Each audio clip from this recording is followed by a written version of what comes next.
they can hear us now, Mike. All right, let me bring up the other stuff. Ah, sorry, you're covering me. Let me fix that. Good.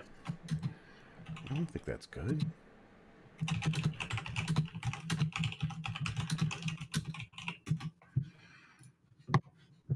How early is it, everybody? Oh my god. It's too early. All right, we got It's too early. You're busy. Let's do this. For the best sound ever. Best sound ever. Oh yeah. There it is. Open up that Coke Zero. Get it while I can. Go fix this while I can. Okay, we got Maybe this when going. they get rid of this Coke Zero, I'll just take the opportunity to quit drinking pop. I don't know. Have you tried it yet? The new one? I haven't tried it yet. I know. No. I mean, hey. I was at Chipotle yesterday, and like I went to the soda fountain, and like I like Chipotle because they're one of the few places that had Coke Zero on tap, and they had the new one on tap. So first I was mad, but I was like, well, at least I can try it. And then like it just came out as pure water, which I felt like was some kind of divine sign. Right. And I even like went over there and told them like, hey, there's the soda, the Coke Zero, and okay, and like they never like put more in while I was there. Why, so Evan, Jeff's on vacation. We have to sort of squeezing this in while he can. I imagine he's doing another. I got things today. That's right. He's got things to do. So we're squeezing this in. We're squeezing it in there. Like the new one is not bad, but not as good as the classic is. Yeah, well, so it's worse, is what you're saying, Alex, which is like upsetting. Like I'm sure it doesn't taste like shit, but like they already had a good thing. They already had a good thing, and they threw it all away. The bastards, madman. Aren't you happy? You're never happy. It's never good enough for you. It's too early to have to deal with Mike. Is how I feel.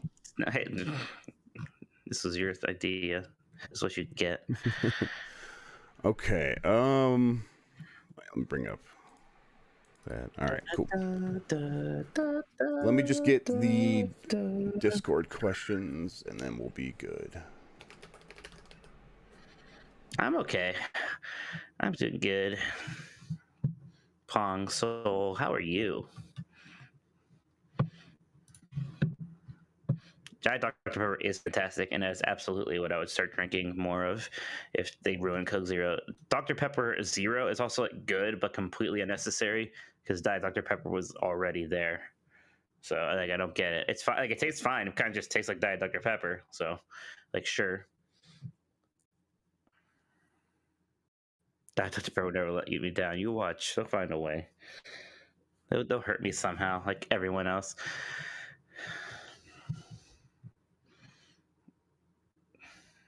Okay. We got those. Okay. Let's make sure the music is working. Yes, Mikey. You could hear that? Yes, sir. All right. Yes, sir, Jeff Nerd. Oh, okay. Mike, I think I'm ready to go if you're ready. I am ready, sir. I feel like I kind of half have this. I'm always ready. You know what? For you. Oh, okay. That's a Rome quote. But also a sex thing. Yeah, it's a sex thing.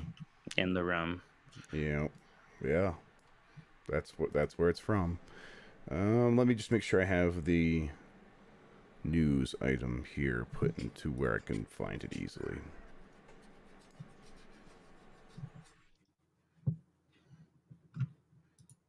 I like your description for the episode. Video games, period. You are tired.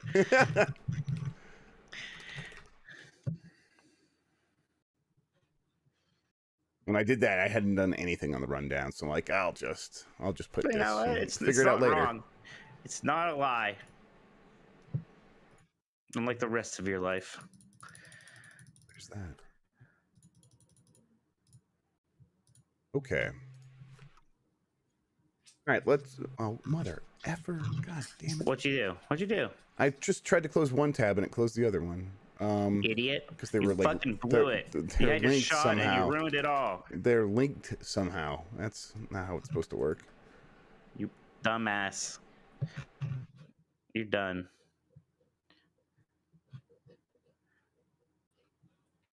Cancel. Maybe that. All right, there we go. All right, Mike. I'm good. I think chat is good. Let's do this thing. Let's go. Let's get going. Okay. I'll do the rundown, or I'll do the countdown, then I'll hit the button, and then we'll get going. Okay. You ready? Yes, sir. All right. 5, 4, 3.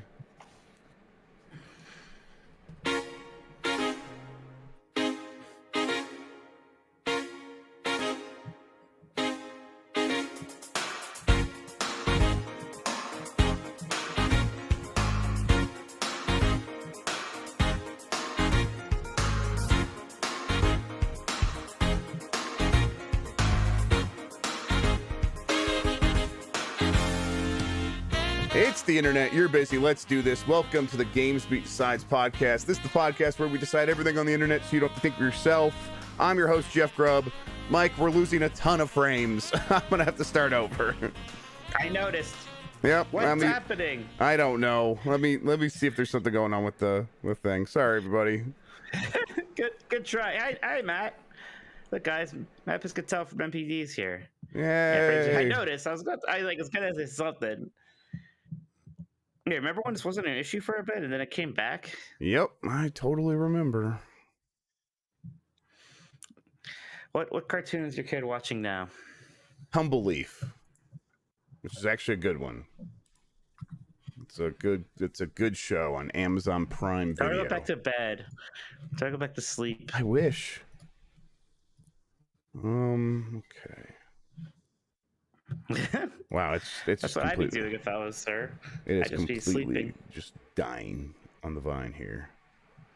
Let me just do it. I'm just gonna hard reset. I'll be right back. Yep, that's what it takes. Yep. Don't worry, everybody. I'm here to entertain you. He won't Actually, be here you might have to because turn it off. Actually, someone turn it off. He will not.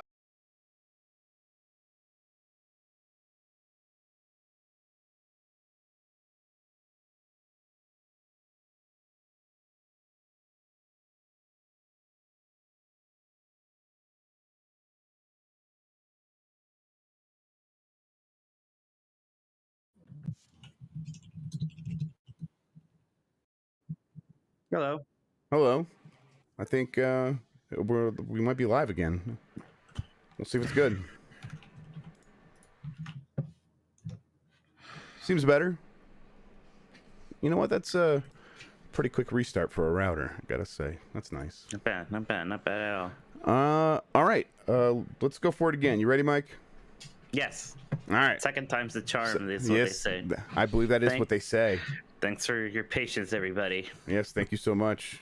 What else are you going to be doing at 8:21 Mountain Sleeping. Time? Okay, Sleeping. well, that's fair. That's good. Hopefully they're still in bed. 5, 4, 3.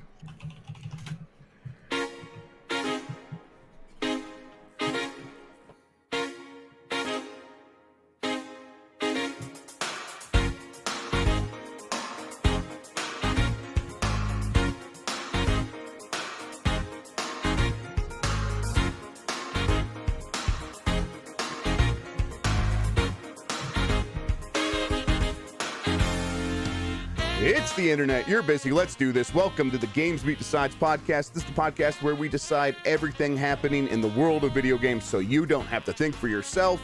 I'm your host, Jeff Grubb. With me is Mike Minotti, and I'm up. He's up. We're doing an early podcast today. If you're listening to this later, just know that we got up early so that I could record this on my vacation. And that's how we're feeling about it is yeah. Today's episode, we have news and games. First, I want to know, how are you doing, Mike?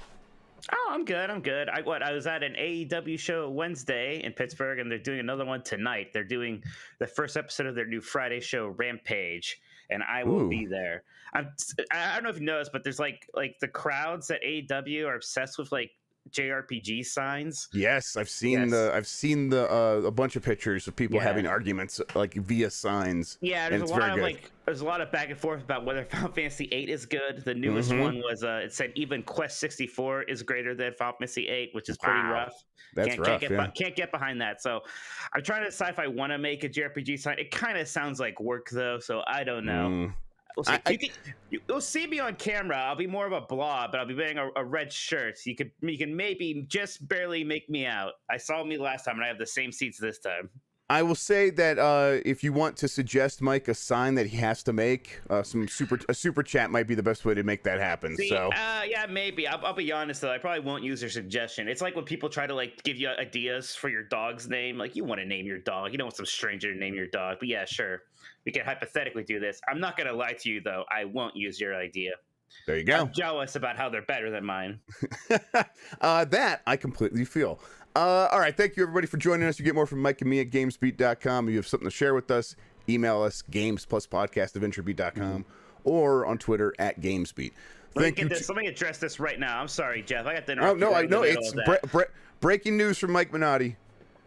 No, it's not. Somebody criticized me for drinking soda already this early. And listen, I don't drink coffee or anything else. Mikey needs his Coke Zero to get his day going. It's not like there's something in Coke Zero where my body's like, whoa, it's not noon yet. This is bad for this is worse for me than it would be later. You can eat whatever you want to eat. You can eat pizza at 7 a.m. I do. It makes no difference compared to eating it at midnight. Yeah, it's fine. Don't put these cultural shackles on Mike Minotti. Yes. Mike Minotti's a bird. Mike Minotti has to be free. Sure, yes, those things. Anyways, you were saying, sorry. Thank you to Carlos Signing, who is Insane in the Rain Music on YouTube, for the use of our theme songs. If you are listening to this on the website player widget, you can subscribe to the audio version on Apple Podcasts, Google Podcasts, Spotify, and more. If you're watching on YouTube, hit that thumbs up button, hit the like button. It helps people find the show. We appreciate it. If you want, you can join the Discord. It's free. Link is in the description. I do believe, well, it probably broke, but last time I checked, discord.gg/GameMess worked. And if it doesn't, I'll fix it, because I think we got back up to the proper amount of, maybe not. It's down low. Now it looks broken again. Either way, I'll put the link in the description. Thank you to the mods for your help, both on the YouTube show and in the Discord itself. You guys really make that whole thing go round. And then you can support the show and support and get into the secret channels inside the Discord by going to patreon.com/JeffGrubb. Why don't we need to just invite somebody from Discord to the next GameSpeed live event, and then we can corner them and like ask them about our server status, right? We want to get that verified. What's that thing? The fancy thing you want? Yeah, verified, basically. Yeah, verified channel. You would think that I could trade a little press coverage, right? Like, let's do some insider. Wow. Let's ruin our whole ethics and say, hey, crooked. Yeah, incredibly crooked coverage here. Just to get that check mark on Discord. All right, Mike, I got a bunch of news. You want to get into it? Let's do it. And when I say I have a bunch of news, I'm gonna ask for a lot of help this week, Mike, because I'm on vacation, so I don't really know what's going on. For example, the NPDs happened this morning. They did. This morning, they're out. And I've got a bunch of quotes from one Matt Piscatella here, but I wonder if you want to give me the top line here, and we'll dive into some of this stuff. Yeah, I mean, the big thing, 10% increase year over year. So, it's still growing. I know, last month it stalled out a little bit because there weren't very many big releases or anything. That, as we thought, that wasn't indicative of very much, other than there not being a ton of releases at that moment. PlayStation 5 was the best console in terms of dollar sales, although Switch actually sold more units during the month. And then software-wise, Legend of Zelda Skyward Sword is number one again because of the remaster, of course. But even Monster Hunter Stories 2, Wings of Ruin was at number 3 in its debut slot there. So that was pretty good. The other thing I thought was interesting, Ratchet & Clank was, one last month. It went down to 11, which seemed kind of steep to me. Hey, Matt's actually in the chat, so I asked him about this. Yeah. I was going to say, there's a message in chat from him. So you want to read what he said, get a little information, extra information? So NPD analyst Matt Piscatella says, it was a pretty big drop for Ratchet & Clank, but month-to-one sales were very strong, and there are only so many PlayStation 5s out there. It's a long-tail game with PlayStation 5 exclusives at the moment. I think that's true. We say this all the time, right? Yeah, it's like the long tail with PlayStation 5 games has been pretty good. But Miles Morales was number 8 this month, so it already sold more than Ratchet & Clank again, which to me isn't fantastic news. You would think Ratchet & Clank would be at least slightly above it there. So yeah, I think there is something to Ratchet & Clank is still Ratchet & Clank. It's not going to be a $10 million seller or 10 million unit seller, excuse me, Right. like that. It's not going to suddenly become like in that same God of War, Uncharted tier. But this is still like the best selling Ratchet and Clank, and it is going to keep selling well. But like there Yeah. is still a limit to that. I mean, to be clear, like Spider-Man, Marvel's Spider-Man, not Miles Morales, on the PS4 was the best-selling PlayStation 5 exclusive, right? It was at least the best best-selling first-party game. So Spider-Man is in a league of its own when it comes to Sony games. And then, but also Spider-Man had a pretty big dip after its first month as well. And then I think it creeped back up as more people came in and started getting PS5s and were buying that game with it. I still think that this game could see another bump later on as its legs sort of pick up steam. It'll get a holiday bump, I imagine. I bet, absolutely. like November, December. Like, again, it's not like it's gone down to oblivion. It's just I thought that was probably steeper than I would have guessed. I would have thought they would still at least be in the top 10 again, but it's at 11. I'm gonna go fix Tumbleleaf for my daughter, and you're gonna keep reading the news. I'll be right back. I sure am. Let's see. So let's just go through some of these other numbers then for software sales. Number 1, Skyward Sword. Number 2, Call of Duty, Black Ops, Cold War. 3, Monster Hunter Stories 2, Wings of Ruin. Number 4, Mario Kart 8 is at 4 again, up from 7 last month. Mario Kart 8, man, it's in the top 5. It's a goddamn Wii U game. Still sells like crazy. Number 5 was Minecraft. Number 6 is Mario Golf Super Rush. So that had like a very good drop. It was number 3 last month when it debuted. So plenty of people buy Mario Golf. So they did golf. They did tennis. Both of them did well. Man, I would hope they're going to get to some other sports stuff. I hope they're going to get to Strikers and Sluggers or maybe something. Bring back that basketball game that only came out on 3DS. Something like that. Number 7 was MLB The Show 21, which by the way is doing very well. It's the best-selling game in the series. I forget if it's up to this point or what. Of course, that's because it's on Xbox. It's also on Game Pass there, and that has not hurt the sales.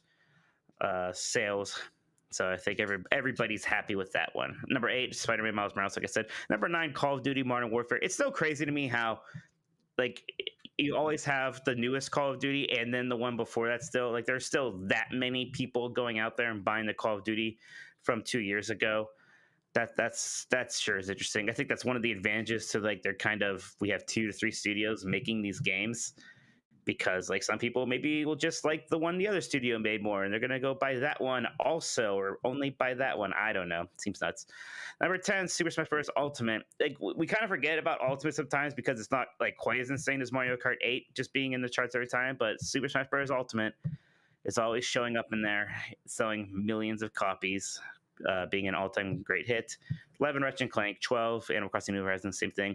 13 is Tony Hawk's Pro Skater 1+2, up from 17, so that got a boost actually. Another boost after coming after the Switch, so another boost on top of that. That's impressive. Yeah, Super Mario 3D World actually went up a spot. It's 14 this month. Mortal Kombat 11 is at 15. It's always up here. Neo: The Road Ends With You debuted at 16. It was a late release.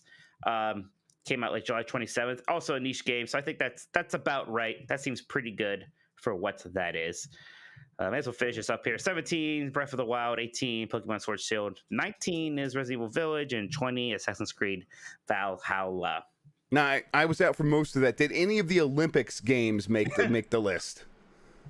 No, actually, that actually is an interesting question. Yeah, no, you're right. None of them did, huh? Yeah, it's just kind of one of the things I was like kind of keeping an eye on. Did the Olympics mostly happen in July? I guess it probably happened in August, so maybe that's a bit early. I don't know. I can't remember. No, I think it started in July. I'm not a big Olympics watcher. I mean, we didn't have a Mario and Sonics at the Olympic Games, so who cares? Even though that Sonic we did. It just came out. Better. It came out last year, I think. Maybe we didn't. Or maybe they only had the Sonic Olympics thing. I think that's right. It was only Sonic, wasn't it? Which okay, who cares? I guess it had a Sonic mascot outfit in it or whatever. But yeah, either way. So how does the list look overall? Like it's there was a bunch of new games, and that's what pushed the sort of the entire industry up 10%. Is that kind of what the takeaway is here? I think so. Well, I mean, there's not a ton of so the new games are all basically Switch games. Skyward Sword, Okay. Monster Stories 2, Neo runs with you, and I think that's what helped Switch kind of like sell the most units. Right. And I think Skyward Sword specifically probably did lead to growth. I mean, people can say what they want to about Skyward Sword. It is still a Zelda game. I do have more quotes here from Matt Piscatella about hardware specifically. July video game hardware dollar sales grew 98% when compared to July 2020 to $323 million. This is the highest total achieved in a July month since 2008, which was $447 million, and the third highest July month total in history. And so a big part of what's happening is hardware is also just selling because there's new hardware compared to when, last July when we were still dealing with the old consoles at that point. So obviously new hardware is selling, and then that hardware is selling games as people go out to get this hardware. So I'll just keep reading here. Year-to-date hardware spending has increased 50% when compared to the same period in 2020, reaching $2.7 billion. And the PlayStation 5 led the hardware market in dollar sales for the month of July, while Nintendo Switch led in unit sales. And that's continuing to be the case, where Switch sells the most units, and then one of the other machines, basically whichever one is in highest supply, is selling the most in terms of dollar sales. This is the first time for PlayStation 5 in a few months. So do you have any hope that maybe this means there's relief in terms of supply, or is this just a temporary thing? Yeah, who knows? Who knows? There's no trend here, right? It just kind of, this is 1 month that, next month might be Xbox again. They're both just doing well, and everybody knows that. Yep, I agree. And then Nintendo Switch is the best-selling video game hardware year-to-date in both unit and dollar sales. And that's before the OLED. So once the OLED launches, it's just a pretty significant bump. That's right. Anything else from NPD, Mike? I think that's it for that one. Okay. We got a bunch of other news here. I think I'm going to start here with the Grand Theft Auto Trilogy Remaster, which is likely real. That's a story on Kotaku. I've heard similar rumblings. And I think that the one thing that surprised me from the Kotaku story that I hadn't heard is that the games are going to somehow use the Unreal Engine. I don't know if they are going to just take the assets and remake those games in the Unreal Engine. That seems like a lot of work, but I'm also not a game developer, so I don't understand how it works. They said in the Kotaku story, I believe, that people who saw it said it kind of looks like the old game's running with some mods. So I don't think you should expect don't expect a Blue Point or whatever style remake. Definitely right? not. No, definitely not. So I don't know. I'm interested in this. I haven't played those games since they were newish and relevant. So part of me is very curious to go back to them in some way and try to see what that experience is like. And there are definitely things that those games could use in terms of improvements. Graphics don't really bother me too much, but there's probably some old UI stuff. I wonder if they're going to do much with the shooting, because that is pre Resident Evil 4 told us how third-person shooting should work era. Mm-hmm. So all third-person shooting games are kind of awkward. I wonder if they're going to actually change that and make the shooting more. Uh-oh. Did we lose Mike? Mike, are you there? Yeah, I'm here. Who said you lost me? There was just a break. You trailed off there at the end because of Discord. Not your fault. So you were just saying that shooters were pretty bad at that time, and maybe they could update that. I mean, third-person shooters were clunky, right? What third-person shooter holds up from the PlayStation 1, even the early PlayStation 2 era, right? Yeah, I'm trying to think of good examples of third-person shooting. I know people like those siphon filter games. I never really got into those, so I don't know. Yeah.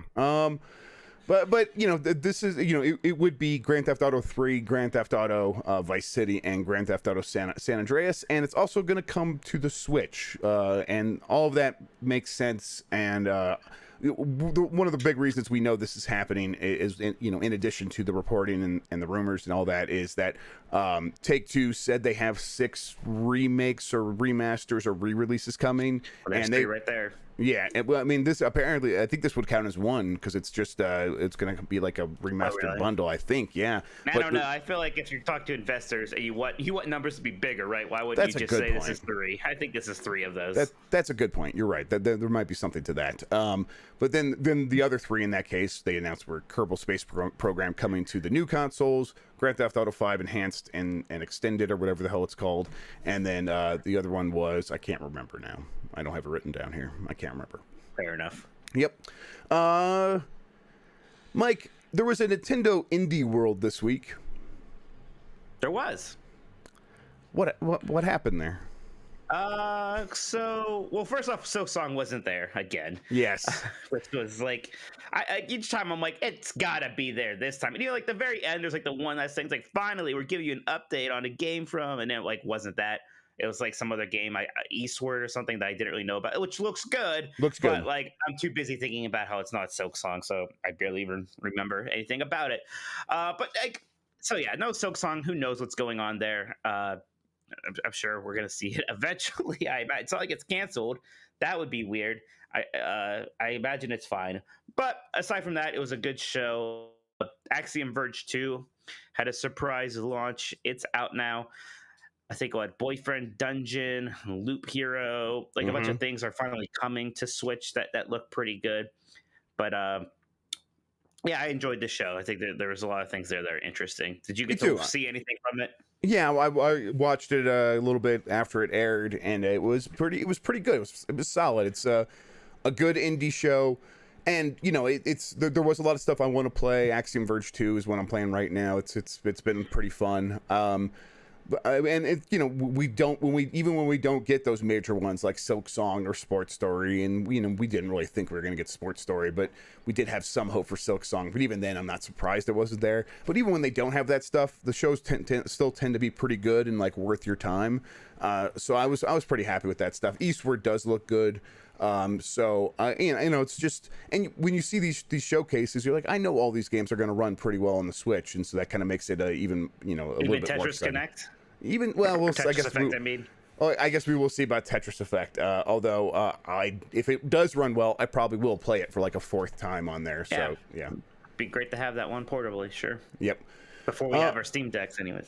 Yeah. How are you feeling about like the Switch lineup for the rest of the year? I mean, we have some big games. We have like many of these indie games. They announced a few of these indie games for 2022. Yeah. But how are you feeling about the Switch? I feel pretty good. Like always, like it's not like those years where we had like a Mario or a Smash Brothers or even like Luigi Mansion 3. But I mean, Metroid Dread is fantastic. Also, I think Tetris Effect's coming out on October 8th, like very clearly trying to be an OLED showcase. Yes. So yeah. I think that's pretty smart.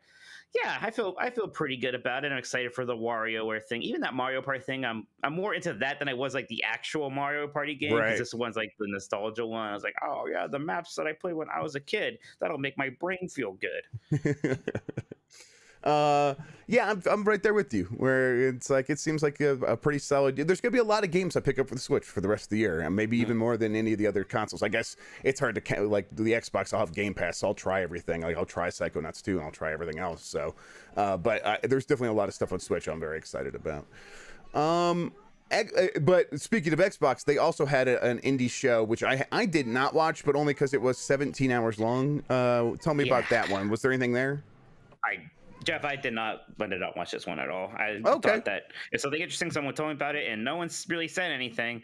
I don't know. Maybe Chad could tell me. I don't think anything. Like I'm sure they showed a lot of nice games. I don't want to be flippant about it. But look, you were gone. I was trying to pick up your slack. I had no time to watch a 17-hour indie show. All right, I don't know what they were talking about. Fair enough. And I don't. I mean, it does seem like there was some stuff there, but I haven't heard any like standouts where like, oh, everyone's talking about this or anything. So I know Silksong wasn't there either. So right, that much we do know. Some other Xbox news.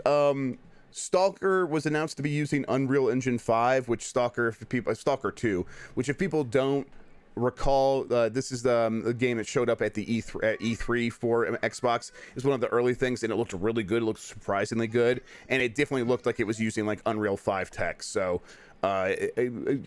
That's pretty exciting. Like to know that it's going to be using the most cutting edge graphics stuff, and I bet it's one of the things that kind of gives me a little bit more hope about it. Because I was like watching that E3 trailer, I'm like, that seems so ambitious. It looks so good that I'm skeptical that it's actually going to play good, or that they will actually be able to pull this off. But if they're using Unreal Engine 5, then I bet they will. I bet it's like that's pulling a lot of the weight there in terms of, oh, it's using that lighting technology that is very cutting edge. So that's very cool. xCloud is making its way to the Windows app on PC for insiders. So if you want to start streaming your games, you have that option available to you. If you have an old console, if you have an old PC, old graphics card, and you're like trying to get a new graphics card and they're too expensive, maybe a good thing to do instead is just play some games over the cloud for a little bit and wait until prices come down. Other quick hits from Xbox, Hellblade's getting that update. It's going to be running at like 4K or something. It's going to get ray tracing, stuff like that. Yeah, it's getting an Xbox Series X and S update, basically. Yeah, what else is happening with that? Is there anything else like worth noting? And ray tracing was the thing that stuck out to me, but anything else?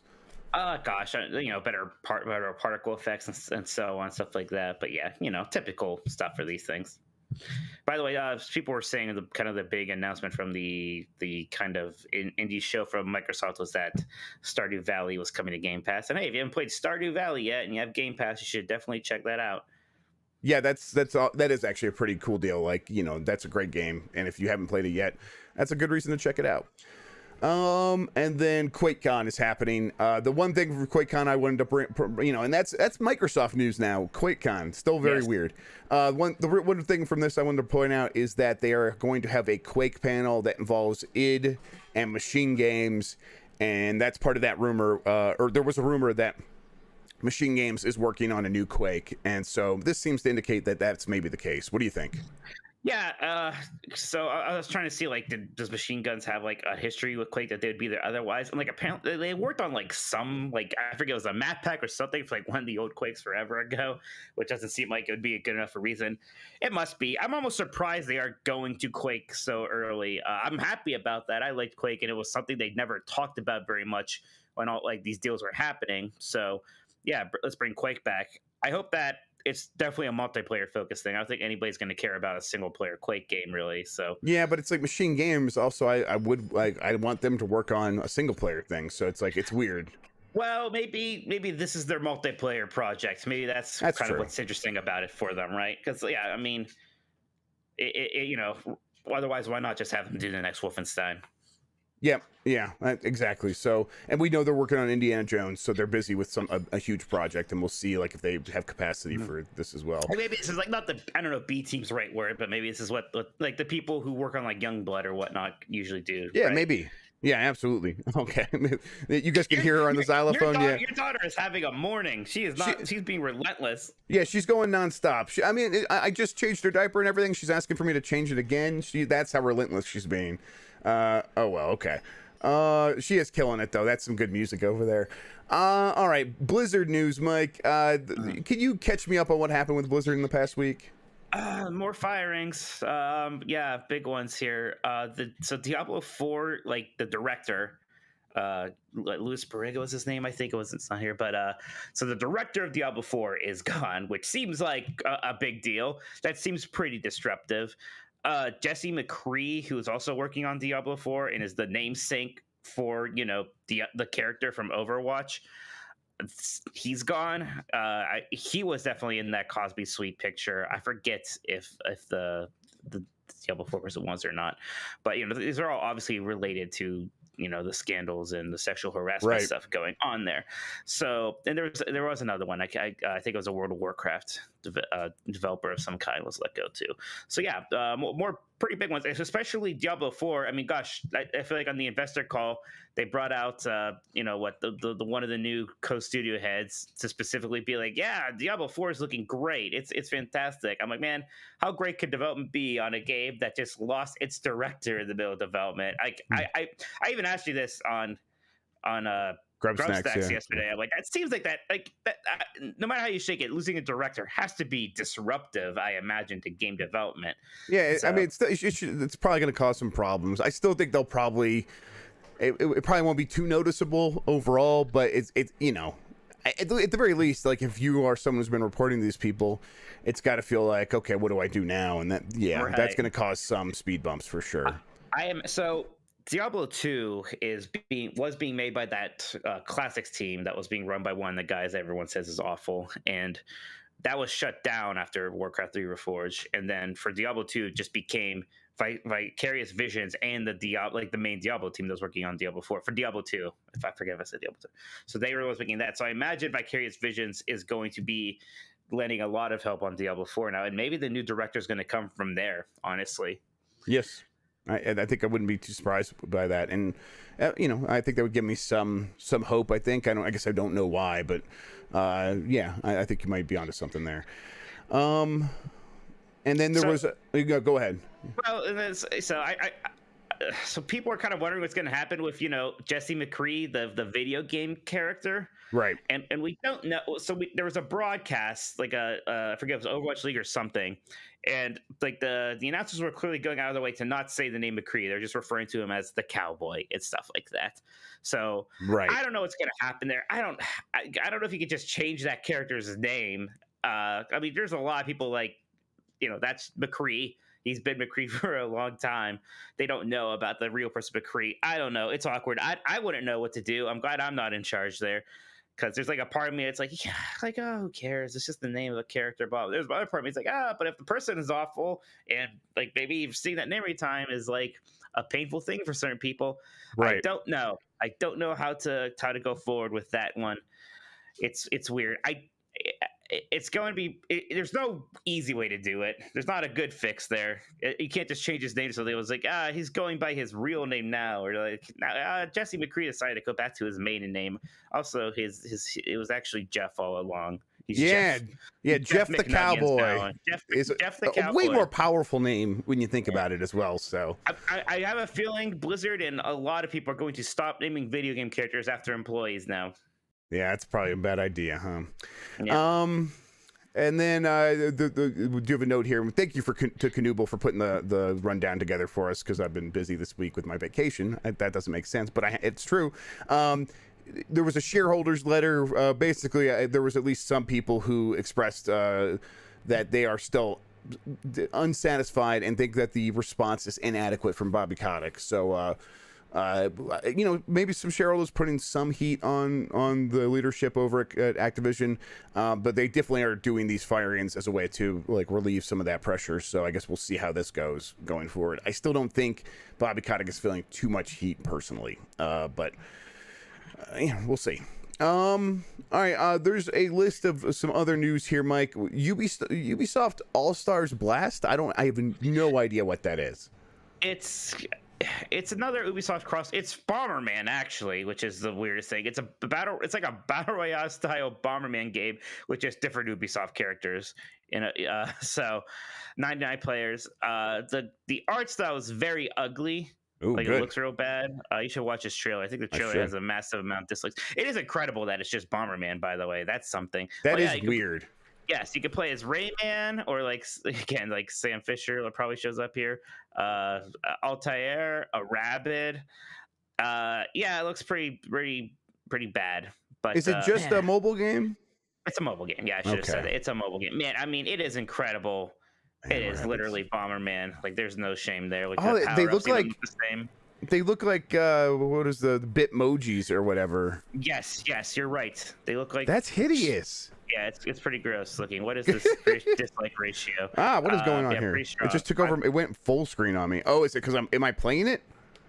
I'm playing like a Flash version of it. Oh, very cool. It looks. Oh my like god, a Flash this is terrible. It looks like a Flash it was game. like it just like did like a roulette thing, and it gave me who I don't know what his name is, but he's from Ghost Point Break. Ghost Recon Breakpoint or whatever, and the game was so excited that I unlocked this character, and I'm like, I literally could not give less of a shit about this. So, wow, that is incredible that is something that happened. All right, whatever, Ubisoft, good for you. Keep trying stuff.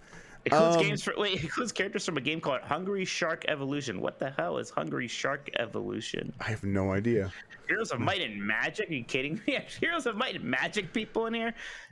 Child of Light. They remember that exists. They probably just did not have a filter. They're like, yeah, whatever. Like it takes 5 seconds to make one of these characters. You just slap some different eyes on them. Yeah. Okay, that's wild. I'm gonna play a ton of that crap. Capcom sales numbers. Did you put this on here? Because I did not. Capcom sales numbers. Well, yeah, they released some sales numbers, okay. And we have some like updates on like their franchises and stuff like that. So like we know that the Monster Hunter series has sold 75 million copies now. Street Fighter 46 million.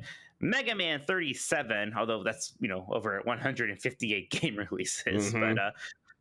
But Mega Man 11 is interesting because Mega Man 11 has sold like 1 or 1.2 million copies. It's like, I don't know if that's great, but like that makes it the second best-selling Mega Man game, only after Mega Man 2, which sold something like 1.3 or 1.2 million copies. So I still have no idea if Mega Man 11, if they're happy with that or not. I had at least one executive interaction at an E3 a long time ago that very much gave me the impression they were not happy with it. But like that was shortly after release. I don't know if since then, I mean, it's been on sale a lot since then too. So who knows how much happier they are that it got up to 1 million after it like was budgeted and stuff like that.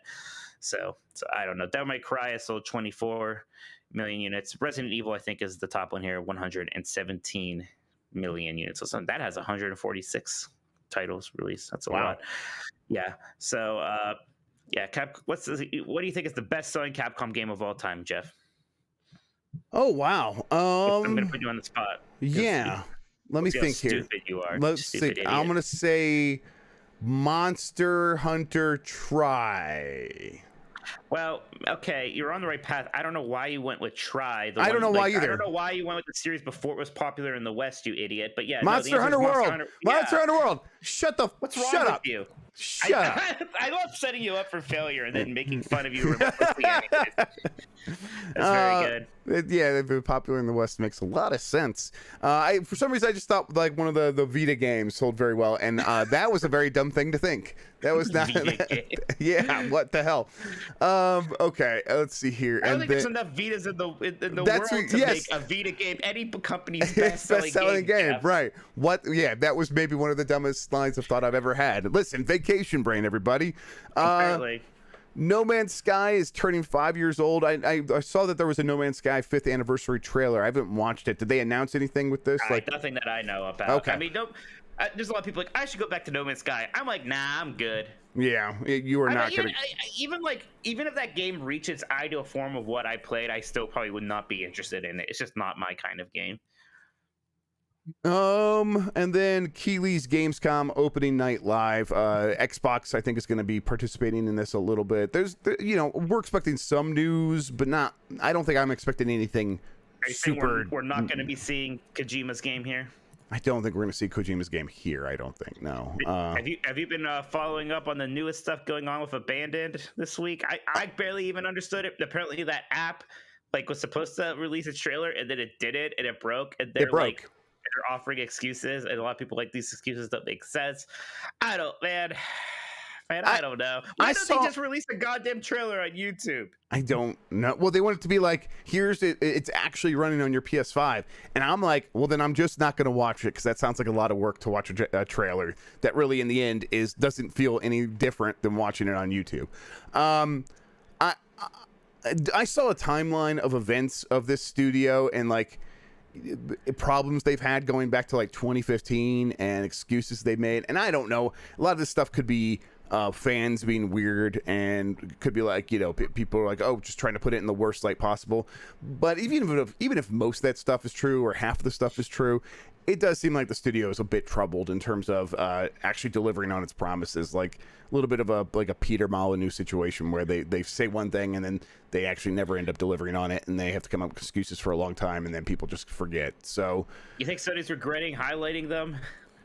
Probably, yeah. At this point, yes, probably. I think even Shuhei Yoshida was like, what the hell is this? I think on Twitter or something like that. So, yeah, there's something to that. I think Sony's like, man, what the hell? Why? I mean, yeah, it looked like PT, but just release the damn trailer, you weirdos. So yeah, that's a funny thing. Yeah, okay. So there's a rumored state of play coming on August 19th, and I've never heard anything about this, but there are a lot of rumors out there about it. I think what's probably happening here is maybe there's something that day. Maybe there's a state of play, but we are almost certainly going to hear about the new Call of Duty on that day. And to me, I don't think we would hear about the first big Call of Duty Vanguard reveal at a state of play. They'd probably do their own thing, but maybe there's a state of play as well. You know, I'm not sure exactly what Sony would talk about at that thing. Maybe just to announce the delay of Horizon Forbidden West. Maybe, yeah, exactly. Maybe they do say that. Maybe they give us a date and it's a 2022 date, right? Like maybe that's how that works. Even that, I don't think they would do. I've still only ever heard that a state of play will happen in September, but that doesn't mean for sure that there's nothing coming up in the next week or so. But if that's happening, we'll hear about it soon. I'm not sure what else I could really say about that other than I haven't heard about it. But speaking of Sony, it did finalize its acquisition of Crunchyroll. So Sony owns all of anime now because it owns Crunchyroll and Funimation. Yeah, they own anime. But it's probably going to be a PlayStation Plus perk going forward. Can they give me a new season of Kaijo? Do you know what Kaijo is? I don't know what Kaijo is, Mike. Why don't you give me a full plot synopsis? You're going to have to Google Kaijo yourself. Keijo. Okay. You'll find out. The GIF will come up. You'll enjoy that. Do I need to put on safe search? All right, okay. Kaijo's just a show where women in bikinis, they like wrestle on a floating platform on water, but they're only allowed to attack with their boobs and butts. All right, well, I gotta go. I gotta go watch something, everybody. All right, sounds good. Yes, Russian values are surprisingly good for a show with that premise. It was a passion project, I'm sure. It's a great drinking game show with your friends. You just watch that whole scene. Everybody say Kai because you say Kaijo when a person gets knocked out by a boob or a butt. The one girl's special attack, she's insecure because her boobs aren't very big, but like she has a big butt, and she can like whip around so fast that her butt looks like her boobs, and that's her special attack. And this is what Sony owns now. So if you're mad about this and you think this is gross, you can go yell at them. It's not my problem. I mean, okay, that's one way of putting it. Not your problem. Let's see. I'm gonna go blah blah blah. I have a lot of problems, Jeff. Kaijo isn't one of them. Kaijo's not a problem. Life is Strange. It got delayed. Did you get the details on this? I know it's like not coming to Switch at the same time anymore. Which one? I know there was a delay for some game in the series. I can't remember which one. I've never played these games. I don't know. I don't like the Telltale style games in general. I'll be honest. I don't like games where it's like a bunch of cutscenes and then it's like you make like one decision or something. Right. So like, I won't even play that Walking Dead game that everybody likes a lot. Yeah. It's just not my thing. Yeah, it was the remastered collection that's been delayed to 2022. Exactly. Yes. I still think the True Colors or whatever it is coming to Switch. So the problem is that like if you are a Switch player, you're not going to be able to play the early games now before the new games. That's are pretty these things? weird. I'm always confused how connected these, because like it seems like the sequels always start new characters. So I right. don't know how connected they I think they're it's like an anthology that all takes place in the same universe. So there is some connections and stuff. But I'm right there with you. It's not. I think I probably would enjoy them, but I just it's hard for me to like take the time to sit down to want to play one. Like that was the same thing with the Telltale games, where I was never excited to play them. Once I was playing them, though, I did enjoy them. All right, we talked about that. And the last thing is, there's a rumor that a new Wipeout game is coming, exclusively to PlayStation 5. This is from Special Nick over at Xbox Era. If you want to make a cool game to like show off, if you want to make something like a Ratchet and Clank in terms of like showing off PlayStation 5-ness, that's another series that could do a pretty good job of that, huh? I agree. Yep, totally. Like, that would be very cool. And man, like there hasn't been an F-Zero in forever. You can really kind of tap into that sci-fi racer market, huh? Yep, absolutely. It'd be cool to see that. I would love to see what that would look like on a PlayStation 5. Again, more people criticizing me for drinking soda in the morning, and you can't get to me. Yeah, this is my life. Try to stop him. Look at him go. Look at him go. Congratulations, Mike. Enjoy the Coke. I'll tell you more about Kaijo. I know how to fight back. Okay, that's it for the news. That was a whole hot mess. But again, I'm on break. What do you expect from me, people? We got there. We got there. All right, Mike. We got some super chats in, and I would prefer if you would read them to me starting now. All right then. I want to get the glasses on here. The first one here is from Lachlan Ayers. It says, "Please use your considerable Arby's influence to bring some beef and cheddars to Australia. Also, have you guys heard any news on Little Devil Inside?" They don't have Arby's in Australia. That's messed up. I That don't think I is can go messed to up. Australia. I figured it would have been in all of like the English speaking like major countries for some reason. I don't know why I would have figured that, but yeah, that's what do they eat down there then? They eat shrimp on the Barbie. They eat Uh, Outback. It's only Outback. we'll do what we can. I'll speak to Arby. We'll get Arby on the phone. Little Devil Inside. What do you know about that one, Jeff? Nothing. I don't know anything Yeah. about Little Devil Inside. It's one I haven't even been paying attention to. I know it's like some people's thing. It's just not my thing, so I haven't been paying attention. Sorry Ariel about that. Delgado asks, any news on the Quake project? There are different things being said as if it were either a remake or just a remaster or both. Also, which ice cream flavor is your favorite? Mine is vanilla with nuts. My favorite ice cream flavor these days is a good old salted caramel. I like cinnamon a lot. For some reason, like people never make cinnamon ice cream. It's hard to find. I don't know how that's not just like the third most like regular ice cream flavor after vanilla and chocolate. Like when you think about dessert, like basic ass desserty flavors, you think of cinnamon. So I don't know why it's so hard to find cinnamon ice cream everywhere. But salted caramel will do very nicely as well. I'm also butter pecan, it's a good one too. What about you, Jeff? What's your favorite ice cream? I like the chocolate ones. Just like chocolate. I'm not a huge ice cream guy in general. Yeah. But when I do eat ice cream, I want like chocolate or even like Rocky Road or something I'm like not. that. I'm not usually a giant sweets person, but I like getting a nice ice cream cone. I don't like having ice cream at parties. I don't know why. When you put like ice cream on a plate, it just starts melting. It becomes a sweet. That disgusts me. So I only like eating ice cream in a cone. Like I'm a picky child that way. It's a way I can handle it. But yeah, we have very good ice cream where I live. We have a place called Handles, which is like I think it's like nationally renowned for how good the ice cream is. It's fantastic. So lots of good excuses to get ice cream here. So what about the Quake project? Do you have like any ideas exactly what this is going to be? Clearly not. Talks based on what you were talking about earlier. Yeah, I don't have any specifics. But one of the rumors is that it's a new game, so it's not just a remake or a remaster. It could be something new. And it's my star woman is one of the things I've heard, but I don't know how accurate any of that stuff is. So no good insight into exactly what that's going to be. And it sounds like we might not have to wait too long to actually find out what's going on here, though. So we'll keep an eye out for it. I'm having traumatic flashbacks to my childhood now because my family all liked the ice cream soft so much so that they would put the ice cream in the microwave for a bit to like soften it up, and I would be furious. Yeah, I you should. it, that makes me mad. I don't care that much Yeah. about ice cream. That makes me mad. I want it like hard, like candy. I want to chew on it. So I was ice cream. Yeah, I just like to get it fresh from the ice cream place. That's the only way I'm happy. All right. Brett Brigham says Ubisoft filed 3 days ago to sell ADR stock. Rumors were Ubisoft games are going to Game Pass. Do you think Yves is trying to sell out, retire, and let someone else clean up the HR mess at Ubisoft?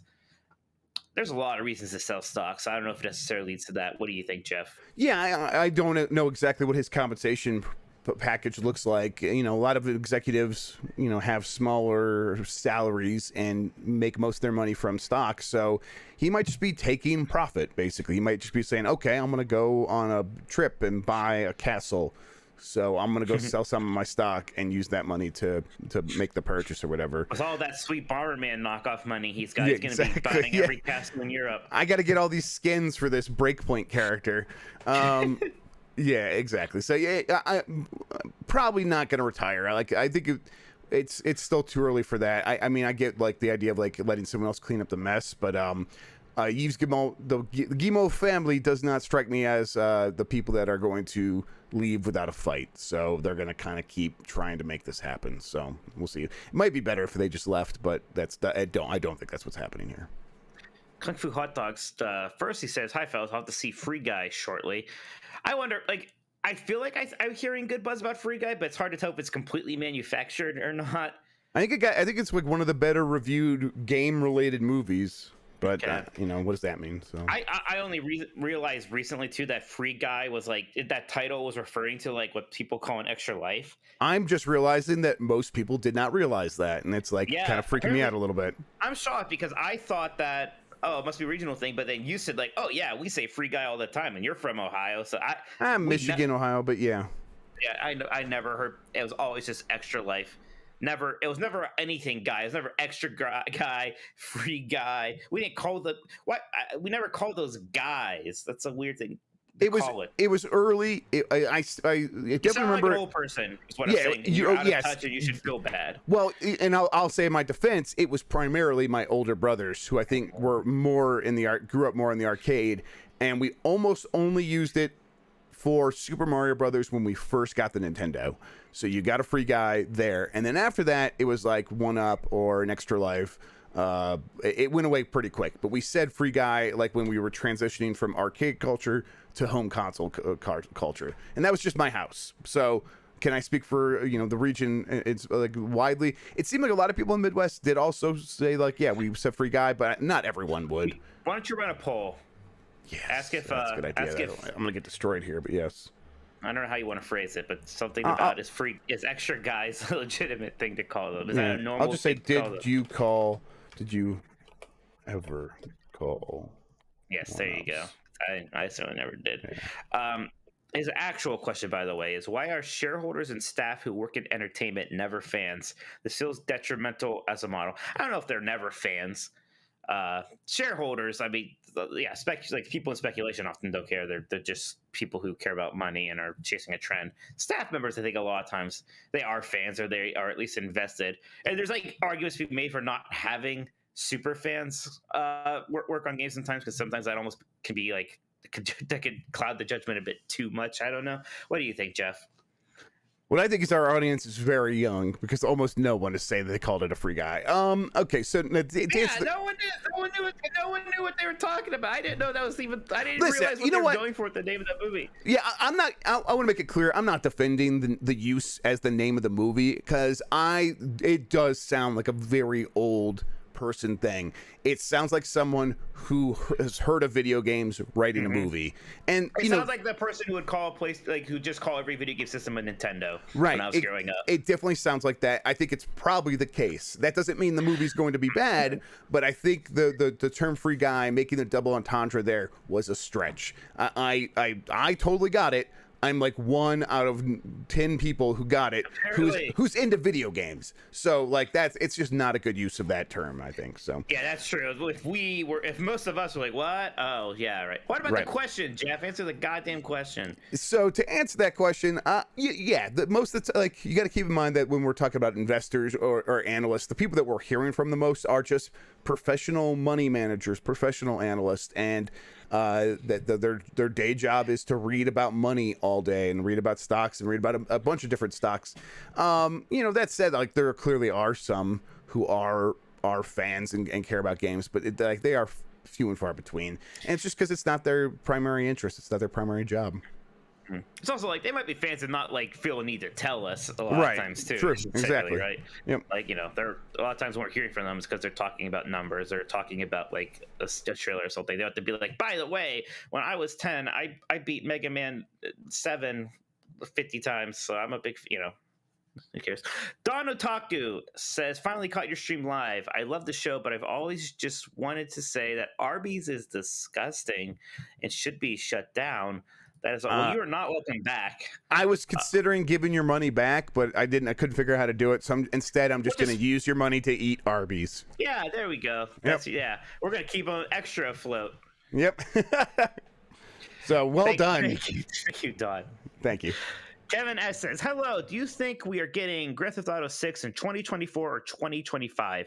It buys Rockstar time while they release the next-gen versions of GTA 5 and GTA Remastered. I mean, at the earliest, I feel like 2023 is off the table even, right? Absolutely, yeah. So 2024 seems like that the earliest. 2025, maybe 2026 a possibility. I think it's 2025. That's what I think. It's 2025. Yeah, so, I mean... they certainly have time to work on Grand Theft Auto 5 and GTA Remastered, but I don't know how many of those same people. I think they're already working on Grand Theft Auto 6. They already have everybody probably full steam ahead on that. It's just going to be the most expensive video game ever, and it's going to take forever to make. Yep, they definitely will. Jedi Moss 4 says, we know Kojima isn't involved with Abandon since he would never botch a reveal or release an app that doesn't work. That's true. How can Kojima pat himself on the back for the masterful editing of a trailer if nobody actually sees it?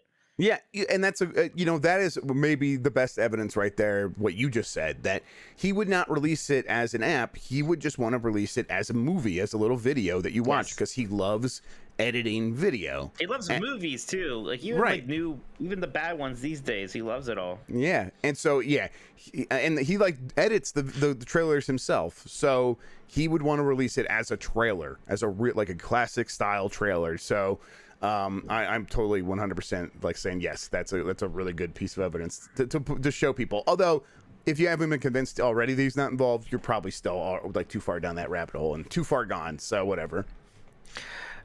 Brian Lawley says, hello, gentlemen. Any idea when to expect any of the many Remedy games in development, or even when that Alan Wake remaster is coming out? Thanks. I'm not sure when. They're working on it, but I'm not sure when it'll happen. The big thing that they have right now that everyone's wondering about is that Crossfire X campaign. But that, as far as I'm aware, that continues to be in development hell, and it could take a little bit longer than anyone was expecting. So I'm not sure when we'll see the next Remedy thing. I would imagine by next year we should see something, but who knows? Evan Dance asks, what about Nick's FromSoft PlayStation 5 exclusive rumor? You talked about this a little bit on Grubb Snacks. You want to summarize what's going on there? Yeah, I think that there's definitely probably something there. I've definitely heard many rumors, not just from Nick, but Nick has definitely been one of them, saying that there's a From Software exclusive headed to PlayStation that isn't Bloodborne. I'm pretty certain that From and PlayStation have a deal for a new game. Like, I'm pretty confident about that. And part of that is like, what happened with Elden Ring and Xbox. But yeah, I think we should probably see that. Who knows when we actually see that, but we should see that eventually, and it'll probably come out. I guess I'm more surprised, more than anything else, that it's not Bloodborne 2. Yeah, that is kind of like, why not? It seems like, do they like not know people liked Bloodborne a lot? It feels like they don't know that people like Bloodborne. Yeah, like people, that's like still the one I feel like I hear about the most, aside from Elden Ring, from people just like, wanting to see it. But if people constantly go on about Bloodborne, beg for it to be released on the newer consoles and everything, beg for it to come to PC or whatever, and it's like they don't know. Yeah. It got thrown into a pile with Mother 3 and like Mario RPG and like Chrono Trigger, Yeah, exactly. Yeah, and they're like, the pile of good things that we're just never going to do anything else with. Mm-hmm. I guess we'll see. I mean, there's always a chance that maybe it still turns into Bloodborne 2 or something. So still the only From Software game I actually finished was Bloodborne. Elden Ring is taking up a lot of From Software's time, so we won't hear much about it until Elden Ring is like in the clear. But yeah, that should be early next year, right? So after that, we'll start hearing about these other projects. Boston Theory says, why did Nintendo never release DX versions of Kirby's Dream Land 1 and 2 for Game Boy Color? That is an interesting question. At that point, Kirby was very much focused on the Super Nintendo, so maybe they just had some big policies there that Kirby is a Super Nintendo franchise, because we had Superstar, Dream Course, Avalanche, and Kirby's Dream Land 3 were all Super Nintendo games, and they didn't really do anything with Game Boy after. I mean, there were Game Boy spin-offy things. I think some of those might have been Game Boy Color, but I don't think Kirby Pinball wasn't Game Boy Color. Maybe Tilt and Tumble, but there was that one like Star. I got food. Something. Hooray! Sorry. What happened? My wife just dropped me off food. She just got back from an appointment for my daughter, and she brought me breakfast because I haven't had anything to eat yet. But Jeff, Arby's doesn't have breakfast. Yeah, it's from another place. If you just cover one of the arches, that looks like an Arby's symbol. Yeah, it's all right. Yeah, this is great. Thanks, Beth. I will say, Arby's got rid of their potato cakes, which isn't cool. Their potato cakes are good. No, it's not cool. Especially, come on, guys, bring those back. What you do? Yes. Like the crinkle cut fries are good, but spare some of the potatoes for the potato cakes. It's fine.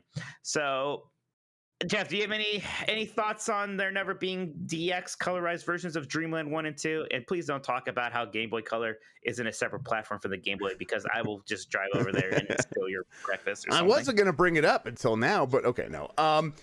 I just think that at that point, they, certain games made sense because like you wanted to show off Game Boy Color, but it was like, Zelda. And I mean, they really only did it for Link's Awakening and for like Mario 1 from the Right, NES. yeah, That's all they did for that. Like they did it for some really big hits and not too much otherwise. Exactly. So Kirby just didn't make the cut, is how it felt to me. Mm-hmm. All right, we got one more here from Stefan Rees, who says, "Toonie for the fellas. Thanks for the toonie. I remember when I first went to Canada as a kid, and I was very excited that they had a coin called a toonie." Yes, me too. I like that a lot. Thank you for the. So they gave us a toonie. Is that what happened? Because I'm very excited. Yes, that's how much. Yes, we got a toonie, so we could split it. Toonie for the that's fellas. what is it? Is that so? That's 2 loonies now. I forget. I think there was a coin called a loonie. I think that was the $1 coin. I just like that they have like these high value coins here. Like really, we only have quarters as our biggest one here. Like there's 50-cent pieces that no one uses. But yeah, but do you really want to carry around that many more coins? I guess I kind of, if it's a high value one, I kind of like it too. But it's definitely a novelty more than like an actual thing I enjoy. I think maybe I like the idea of like getting coins and change and then like putting those in my little coin like bucket when I get home. You're right. If I had like a high value coins, I would actually like carry around like a coin pouch or something like that, and that would be fun. But that could be my personality since I don't have one. I'll be the coin pouch guy. There you go. I agree with all of that. That's it for Super Chat for now. If you guys have any more, you can bring them in here, and we will get to them before the show is over. I promise on Jeff's life that we will get to them. Hell, why my life? Mine's too valuable. Fair enough. Thank you for those super chats, everybody. And like Mike said, send in more if you have any. I got a bunch here from the Discord. Let's get to them. This one, I always like the ones that come in like late last week. Like people like heard the show and they're like, okay, I gotta send in some shit here. So let's see what Benji Bob has to say from August 6th. Did the Halo flight change your perception on Halo Infinite, or are there still too many questions to be answered? I didn't get to play it. You did, so I guess this is all you, because you wouldn't give me a code. It changed my. I think it's both actually. It changed my perception for the positive, and there are still too many questions. Like I still have zero idea what that campaign is going to be. Like we have no idea if it's going to be what it's going to play like. Is it like an open world game? We have zero idea. So it's like I have a lot of questions on that stuff. But at the very least, I will download the multiplayer and enjoy that. Mm-hmm. Let's see. This one's from Nick, who puts in parentheses here Delta Prime 84, and this one looks like it's for a Mike Minotti. All right, you ready, Mike? Here we go. Yes. Question for the Coke Zero Sugar experts. He puts plural there, but I'm going to fix it. Question for the Coke Zero Sugar expert. Why the hell is Coke Zero Sugar called Coke No Sugar here in Australia? Also, how's the new formula? So we established earlier Mike has not tried the new one. I've been like looking out for it. So like every time I'm at a grocery store, or just kind of any store that sells pop, I always look to see if it's there yet. And when it's not, I stockpile on more of the old ones. So yeah, I feel like any day now I'm gonna finally get to try it. I didn't know it was called zero or just no sugar sugar. That's fucked up. I don't know. That's weird. Is there zero has some kind of negative connotation in Australia that I don't know about? It must, but I just gotta say, I read that and I was like, I have no feelings about this. And you're just like, that's fucked up. I'm the opposite. I have very strong feelings about that. That's fucking weird. Oh man, okay. Well, I'm glad we established that as fucked up. All right, we got another one from Delta Prime 84. I'm not sure if this is a part of the games industry you are familiar with, but I'd like to know the answer to this. For the dedicated sim hardware manufacturers like Fnatic in sim racing, Honeycomb in flight sim, and Thrustmaster, which is a jack of all trades for sim hardware, what kind of profits do these companies make? I just bought over 3,500 Australian dollars of Fnatic hardware. Wow, money bags. While that seems like a lot of money, it really is getting out of it cheap compared to what many of the sim hardware makers charge. Okay, so you spend a lot of money, so I don't know if you really want me to tell you the truth here. which is that they make a lot of money. I mean, they have high profit margins. Yeah, these things, they have like motors and moving parts, and that stuff is expensive. But in general, plastic-based peripherals have pretty low cost of manufacturing and low cost of parts and stuff, and they sell them for a lot of money. This is definitely true for like controllers and like headsets. Headsets are like a huge profit margin item, but even stuff that's like more complicated than that does have moving parts, like a Thrustmaster thing that has force feedback and things like that, that still makes quite a lot of money for these companies. So yeah, which is why I think you see more companies getting into the space, and why that space is so well served by these like pretty high quality items. It's because the profit margins are pretty high. All right. From Nick Turbo, will we see Dead Island 2 or Saints Row 5 soon? Maybe at Gamescom. What do you think, Mike? I think you will see at least one of those soon. And that's all I'm going to say. Yep, and I'm going to let Mike answer that because I'm out of the loop. Nick Turbo has another one here. More FPS boost when? I would say you keep expecting it to come, like, you know, trickling in here and there. There'll be bigger drops, there'll be smaller drops, one game here and there, but they'll have some more soon. That stuff will come at a regular cadence. And then Nick Turbo asks, who is your best mod and why is it me? Uwu. The one who constantly says bad things about Mega Man? No, it's not you. Love you, Nick Turbo. It's me. I'm a mod. I technically count. It's me. I'm the best. Wow. You know, I made AJ Minotti a mod in the Discord, and he hasn't ever done anything with that, so I'm just going to say AJ. Yeah, he's not going to do it. He's too busy cleaning shit off of his kids' beds or something. All right, from Sosuke. Let's get into this one. Sosuke, another good mod. Hey, Jeff and Mike, happy Friday. I'm finally starting to feel good again after being exposed to the Delta variant. Yes, I'm vaccinated. Oh, well, I'm glad to hear that you're feeling better. Glad you feel good. Yeah, my question for you two... see Freak Guy. Yeah. My question for you two beefy cheddar boys is this. 1, Tom Henderson recently leaked that Halo will have a Battle Royale. Like there was leaked voice lines that said Battle Royale. And it will be heavily connected to the single player. I was curious if you have heard anything similar. For my second question, did you ever find anything about Hazard Zone from Battlefield? If it's sort of like a Tarkov clone. I hope you have a phenomenal week from your favorite Discord mod. Yeah, Sosuke, so I think that the Battle Royale thing is something that is going to be in there, and I think it's going to be something they make a big deal of after launch. I don't know if it's going to launch with Battle Royale. It could. But to me, it struck me as the kind of thing that it's going to come, it's going to be in there, but they're going to have the main modes first, and then Battle Royale will come in like a quick update after that. And then as far as, I'll tell you what though, if I like brought that guy in to do some voice lines, and I was like, you know what, there might be a Halo Battle Royale. Can you just say some things about Battle Royale for now? Yes. Maybe if we need that in 5 years, we could use it. I don't think that's actually what's happening, but that's what I would maybe do. I mean, it's a good thought. Like, yeah, like how long does it take him to say, like, record the names of all these possible modes we might ever use? Like, yeah, that makes some sense. Of course, then you wouldn't put them in the game and have those files be out there, I guess, unless you were really planning to do that. Probably not. So, yeah. And then as far as Hazard Zone for Battlefield, I don't know. I'm still looking. I'm still trying to hear exactly what that is. I will definitely, because I think I have a good line on that one. Let me ask specifically what that is, and I'll see if I can get an answer for you next week. All right. And then, all right, back to Delta Prime 84.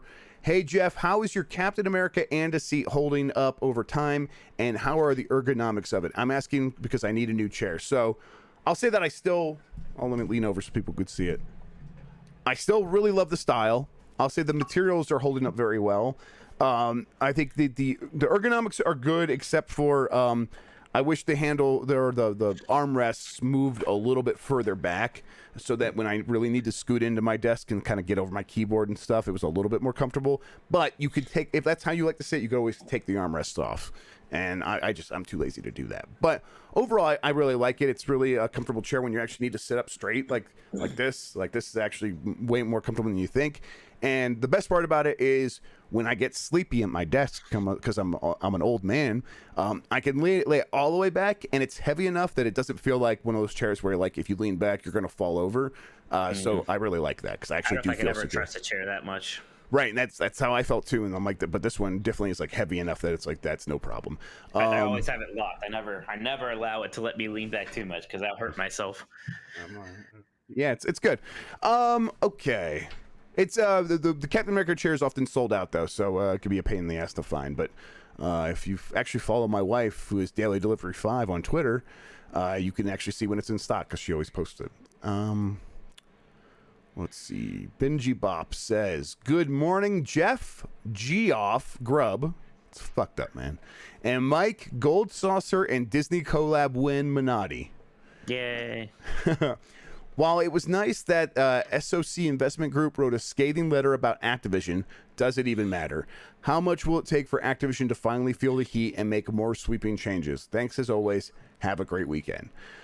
I mean, the stock price would have to really take a dive. There would have to be more people selling than buying. There would have to be, every investor would have to be mad. You know, a scathing letter is one thing. I just don't think they're feeling the heat, really. It would have to take that or like an actual general strike or something like that. Like, actually, like more intense organizing. Oh, yeah. The employees could do more, right? Yes, exactly. But in terms of like investors, I just don't think the investors have the stomach for what, like, activism in that way, like activism. Yep. Benji Bob comes in with another one. Mike, I know you already answered me in the Discord, but I forgot to ask, what are your thoughts on Final Fantasy VII Ever Crisis, aka the mobile game that is remastering all the older games from 7 and putting them together in one package? It looks like it could be the best way to play when it comes out. Yeah, I think that's pretty neat. I really like what they did with the graphics there, where it captures that kind of stocky, like polygons in the original, but makes it look a bit cleaner and a bit more modern. I like the idea of kind of combining all of those different side stories into something that's easily digestible. Kingdom Hearts needs something like that desperately, actually. I hate playing mobile games. That's kind of my big issue there. So I don't know if I still don't know if I'm actually going to play it, just because I really don't like playing games on my phone. I really don't. I can't tell you. I think the last mobile game I played was Grindstone, because like, you know, may as well, and it was good, and it was something to play while I was in lines in Disney World or something. But I don't play very many mobile games. But I like the idea behind that one. I think it's a good idea. If it came to Switch as like a $40 game, it would be a no-brainer, right? But I just don't think. I don't think it's going to make that leap, at least not right away. I tell you what, though, all of that is bullshit compared to the Final Fantasy VII Battle Royale. That's the only game that matters.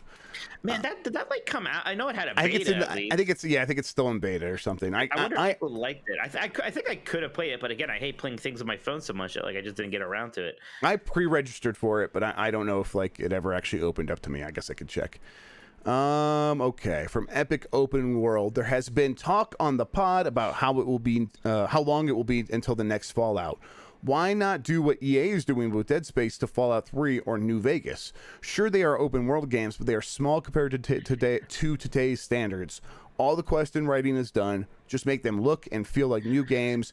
Microsoft could even put an external team on it. We would not have to wait so long for those. I think that makes sense. I don't think it would actually be exactly like Dead Space. I think you want to think of that as almost a new game. Yes, like almost. It is a remake. And I think whatever they would do for Fallout 3 and New Vegas would be more like a Shadow of the Colossus deal, where it would be more of a one-to-one remake with adjustments here and there and maybe some new content. But it wouldn't be like Final Fantasy VII Remake or what's going to be happening with Dead Space, where it's like a reimagining of it. Reimagining is a good way to think of it. They wouldn't reimagine Fallout 3 or New Vegas. I do think that would make a lot of sense, though, because that would be a way to get something out here because even if we get that new team going... Yeah, maybe that's how you want to spin up that new team, is like have them do that first. Yeah, so I think that makes a lot of sense. From Charles, with the attention Blue Box is receiving, do you think it will encourage other studios to try non-conventional / viral marketing strategies? I mean, like it's hard to tell. We're gonna really find out if there's no such thing as bad press, right? Right. Yeah. Like maybe the game still does really crappy, and then the people are like, that doesn't seem worth it. But I mean, at a certain point, it doesn't matter if the game's not good, right? Like they could right. have spent $1 zillion on the budgeting for Ball and Wonderworld. It wouldn't have mattered. Right. It probably would have helped a little bit. Maybe. Uh, for this though, the thing is that it's hard to manufacture. Like like right now they are playing into something because people made a connection even before they ever tried to do any weird viral marketing. They just made a game that looked like PT, and people were like, okay, well that's Kojima. And they were like, wait, what? And then some of them at the studio were like, oh, and yeah, and now they're playing into it. If you don't have that sort of initial like buy-in from the audience, you're just going to be doing stuff into a void, and no one's going to pay attention. And it doesn't matter how weird or viral your stuff is; it's not going to be actually viral. From Cole Knapp, is every game with farming in it a Stardew Valley game now? Yes. I would still call those Harvest Moons. I'll be honest. I would too, but we're old now, so it's all going to be Stardew Valleys. Stardew Valley is better than any Harvest Moon, but like let's recognize that it is standing on the shoulder of giants there a little bit. I still think of if you say farming game, I'm still going to think Harvest Moon first. Yeah, that's fair. I'm actually going to think Farming Simulator, but whatever. Jimmy DeBra, what is a video game that you can admit objectively that it's a bad game, but you love it anyway? For me, on GameCube, there was this Yu-Gi-Oh! Falsebound Kingdom game. I didn't even like Yu-Gi-Oh!, but it was this blend of real-time strategy and turn-based combat and like a card collector. It was pretty poorly designed and just terrible, but I loved it and still play it every so often. We got a similar question to this recently, but I'm like, I always struggle. I think I have a good answer to this time. They made like one of the first GameCube games was like a Universal Studios theme park game. That's a good one. It's just a collection of bad mini games, and you just walk around like Universal Studios Japan or something, and Woody Woodpecker's there, and, like tormenting you.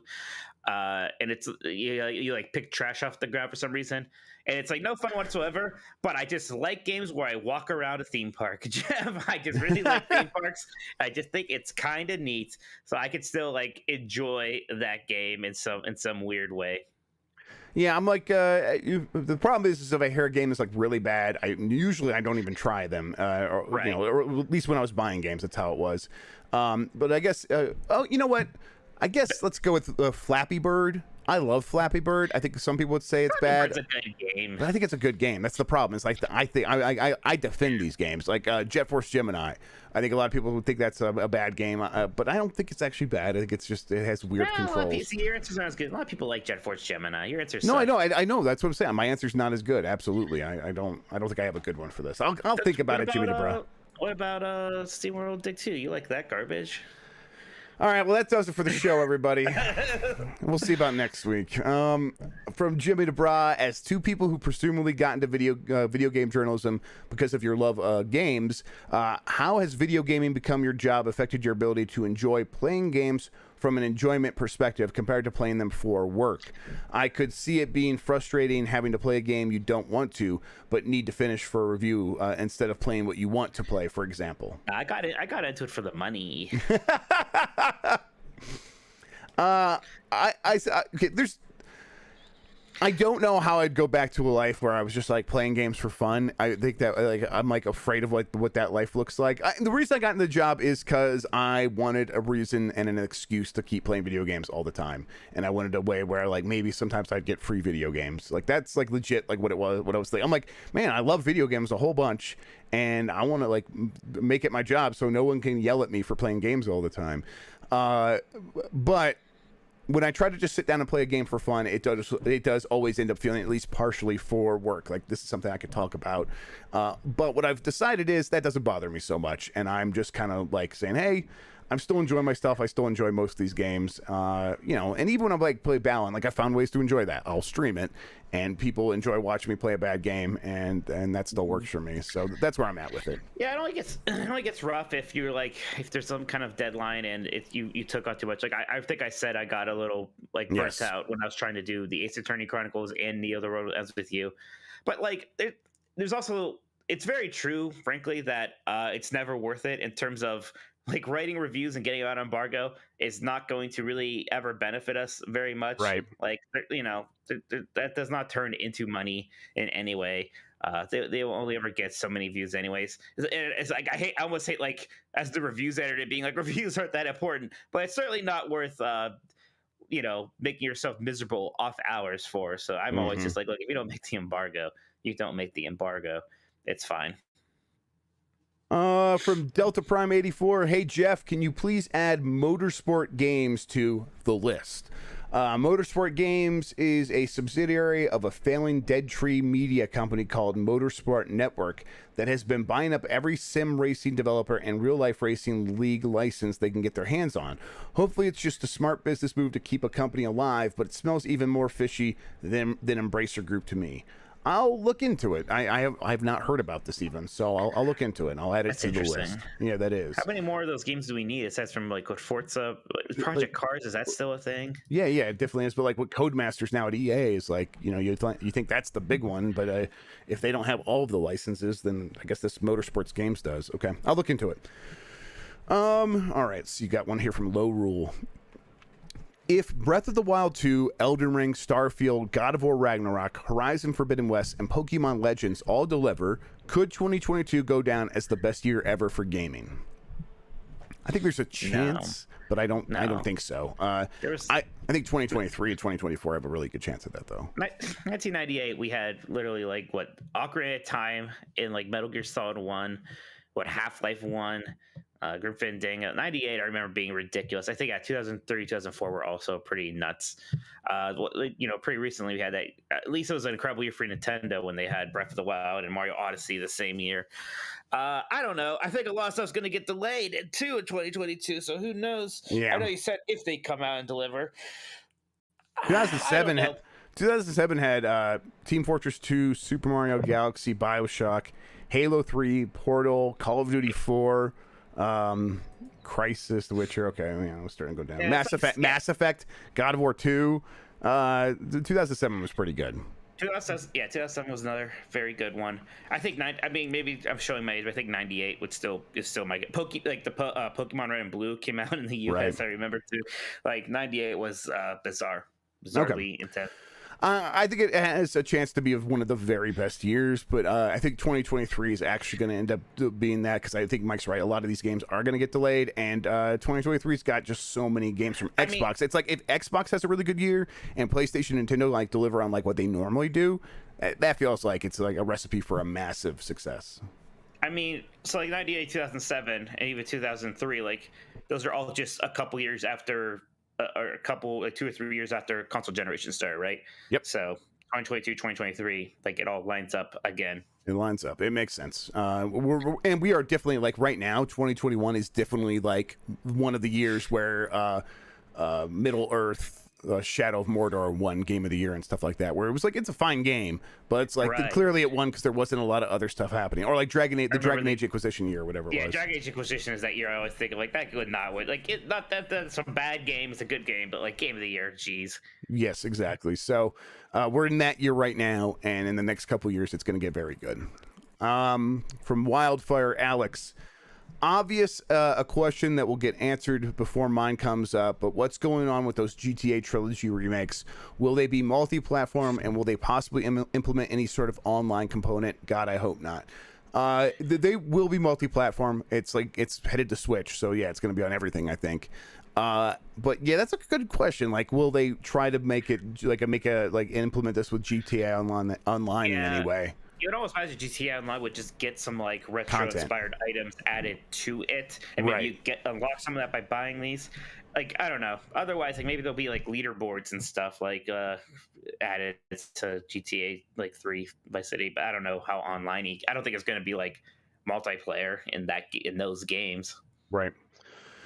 From Matt, do you guys think the next 3D Mario will be Odyssey 2 or something else, and when will it release? I personally think it will be Odyssey 2, although I'm less confident of that now than I was like last year. What do you think? Yeah, because I feel like it would have been announced, right? I will say if it's not announced in 2022, then I don't think it's going to be Odyssey 2. I think it's just going to be like another new thing, which Right. is like I should feel like I should want that more, but not like I want an Odyssey too, man. I want them the Mario Galaxy Yeah, 2 that they're yeah, not. Mario Galaxy 2, like at least do two of these. Like when you have like a new sort of infrastructure for what a Mario game is, do two, because the second one like builds on those ideas and does so much more creative stuff. Yeah, I want two of Odysseys. That would be fantastic. Yeah, If we had two Super Mario Odysseys, I just feel like I'd be like, oh man, this like these are going to be two games I go back to so much for the rest of my life. which is what Without we it, do with Galaxy. Yeah, yeah, exactly. exactly. Yeah, I would just feel so lucky. It's right because, like, I mean, there's a precedent there too. Like, they know, like, maybe like Galaxy 2 didn't sell as well as Galaxy 1, but it sold enough. I'm sure it justified its existence. So, I'm hopeful. Presumably, I still think that's what they've been working. I know people say they're working on a Donkey Kong game, and we haven't heard anything about that rumor in a while. Which I actually think maybe there's nothing ever there, but we'll see. Yep, we'll see. From PJM, with the Bethesda software update for PS5, or I'm sorry, with the beta software update for PS5 bringing SSD expansion, which approach to expandable SSD storage do you prefer? More choice with PS5, but more consumer-friendly options with Xbox's memory cards. I know for young players who have parents, grandparents buy them, who buy them things for them, Sony's approach can be problematic. I'm always hesitant about like the grandparent thing, the grandma in the store, and like trying to use that as an excuse for anything. But I think I don't really care either way. Both are pretty good right now. They're like the Xbox is actually cheaper, but the memory is supposedly slower, but you don't actually see that in games. And actually, when you use an expansion, even though Sony warned you it would run worse, they're actually running better the internal storage, which is weird. I think both have their ups and downs. I really like the idea of the Xbox memory cards being hot swappable. So I have an S and an X, and I could just take it out, put it right in the S, and it just shows up. And you don't even have to turn the thing off and on. So I like that a lot. But like as we get like a year from now, and if the PS5 has a ton more options, and so the price is way more competitive, I'll definitely be like, oh, well, the choice is obviously the right thing to have now at this point. But when I'm looking at it today, I think I slightly prefer the Xbox situation. But a year from now, I bet that won't be the case. Do you have a preference, Mike? No, I said before, like, I don't really mess with that. I'm fine just deleting games and downloading new ones. I mean, the Xbox one certainly sounds better. Like, that'd be the one if I was forced to do Right. something, I'd rather do it that way. Again, as long as the price continues to come down on it, as long as they don't like keep it at $220 for 1 terabyte for the entire generation, that'd be a real bummer. Okay, from Cunnin Lingus. If WoW was to shut down tomorrow, 2 questions. What do you think Activision Blizzard will do with the leftover resources / funding? What do you want Activision Blizzard to do with the leftover resources / funding? So I think the question is, there's a team working on World of Warcraft right now. Yeah. What would you want them to do? What do you think they would do? I mean, what I would want them to do and what they would have to do if they just shut down World of Warcraft is make World of Warcraft 2. Yeah. I don't know. I don't think they're going to do that because it would take years and years, and meanwhile, you wouldn't be getting your revenue stream from regular World of Warcraft. I'm pretty sure I saw that they just put up a bunch of new job listings for the World of Warcraft team like 2 days ago. And somebody even asked someone on Twitter, like, are these replacing people or are these new jobs? They said, no, the team's expanding. My feeling is that they're ramping up to try to deliver something big on the next expansion. We've seen it before when an expansion was unpopular. They just kind of cut back the development cycle of it in terms of like how many patches it was going to get and just focused on making a big next expansion. So Warlords of Draenor was the one that was unpopular. So it lost like a whole patch worth of content. It lost a whole raid. And then they really made a big expansion with Legion, which was like the most popular expansion they had in recent memory. So I think right now that is their thinking. We're going to make a big expansion. If for some reason they're like World of Warcraft, it can't be saved, we have to do something different. This team, it would be World of Warcraft 2. Who knows what that would look like? I don't think we're still there yet. Maybe things are going to keep tumbling down and getting worse. I don't like, it certainly seems like it's on fire. Man, the vibes from there are just so weird still, with like how much the community hates the people who make WoW, how much the people who hate WoW seem to hate like a lot of the community. And like, I get it. It's a toxic relationship. It's like, I'm sure it sucks to be told that you're all awful and should be fired all the time. But you don't usually see like the developers fighting back on Twitter this much. And usually I'm all like, yeah, fight back. But it's I don't know. It's kind of weird. It's somehow off-putting at the same time too. It's a bizarre situation there. Something's not right. Man, I could probably just go on about whatever is going on with World of Warcraft right now, but it's a bizarre situation. Let's see. From another one from Cunnilingus. Between Halo, Call of Duty, and Battlefield, the new games that are releasing this fall, which one will score the highest on Metacritic? Yeah. My guess would be Battlefield right now, but I'm not positive about that. I think there's a chance for Halo, but my bet would be on Battlefield. Well, Battlefield doesn't have a single player campaign that can possibly be like Right. disappointing or bad, right? So like Right. it'll just be judged on that multiplayer. It'll have fewer reviews probably too, because it's like people will be like, I don't know how to review just a multiplayer game, and the people that do will be the people who like Battlefield. So I think there's like some gaming there as well. I think both Halo and Call of Duty kind of like they attract a lot of different opinions anymore, right? There's a lot of people going to review those games who are big fans. There's a lot of people who are just very, very sick of them. And like, I'd be clear, like that. Some people are like, yeah, that's biased. No, that's fine. You should get multiple points of views. That's a good thing. But like, that is why the Metacritic will probably be lower, which doesn't matter. It's something to get mad about, but that's why. All right. We've got just a couple more here. Let's go with one from Giggy. Matt Jaguar says, do you think Shin Megami Tensei 5 has the potential to be one of the best selling in the series? Do you think sales will match with its spin-off Persona? There seems to be some hype behind it, like Monster Hunter Rise. I think I have answers to this, but I want to hear what Mike says. It's not going to do Monster Hunter Rise numbers. I think it's going to do very well for that series. It'll probably sell better than like Shin Megami Tensei 4. I imagine it'll be the best-selling Shin Megami Tensei game, but not counting the Personas. It's not gonna match Persona 5 numbers, no way. That's how I feel as well. It's gonna see a pop though. It's gonna have a bit of the Switch effect. It's gonna sell better than you know that I can't remember what it was called. I played it and beat it, and it was like 35 hours long. The Fire Emblem crossover game they made. It'll sell better than that. The Benji Bob here comes in with something that is I meant to actually include because I did see it this morning. Breaking-ish news. There's going to be a Pokemon Direct next Wednesday. And I think this is something we kind of like explicitly said would happen very soon, like last week or something like that. I think last week somebody asked about these. I said, we'll get a Pokemon Direct and an Indie Direct soon, I bet. And I was right on both. Yep. So I'm a genius. Yep. So there we go. Yeah. And I'm like, yeah, that makes sense. We definitely have to hear a little bit more about Diamond and Pearl remake. Is that what it is? Yeah, those are coming up pretty soon. They're also going to talk about Legends, Arceus. So... that's coming in January. They have to talk more about it soon. They have to show it. What they need to do coming in January, man. Yeah, I mean, if they're doing this, I kind of feel like it must still be coming in January. But what they need to do is they need to show that game running well on a current Switch now, because that's like if it still has the framiness after this one, where we don't have the promise of a Switch Pro at the moment, that's going to be maybe a bit of a talking point for a lot of people. So. Jimmy DeBra says, last question, I promise. No problem. You guys are all Patreon members. Send in as many as you want. Jeff, I know you are a Red Wings fan, which makes me happy. So are you also a Lions fan? If so, is new head coach Dan Campbell the secret love child of Ted Lasso and Macho Man Randy Savage? I am also a Lions fan. I grew up on 24 Mile north of Detroit. So in the 90s. So of course, big massive Red Wings fan. Like that's when they were at their best. But also a Lions fan. That's when they were at the best too, because they had actually made the playoffs a couple times and had Barry Sanders and stuff. So but as far as Dan Campbell, absolutely a composite of Ted Lasso and Macho Man Randy Savage. He also has a question for Mike. Do you think we'll actually be seeing a CM Punk return to wrestling in AEW, or is seeing him wrestle again the equivalent of waiting for Half-Life 3? No, I think it's happening. They tease it too much, and there's tons of reports he's been training and everything. It's happening. I think he's debuting a week today because they're going to be in Chicago. Wow, that's happening. It's weird. It's crazy. But I'm gonna watch live. I actually, a lot of people. I got back into wrestling after CM Punk left, but I've heard so much about him that it's like he's like looms large over wrestling for me. He seems like he's great.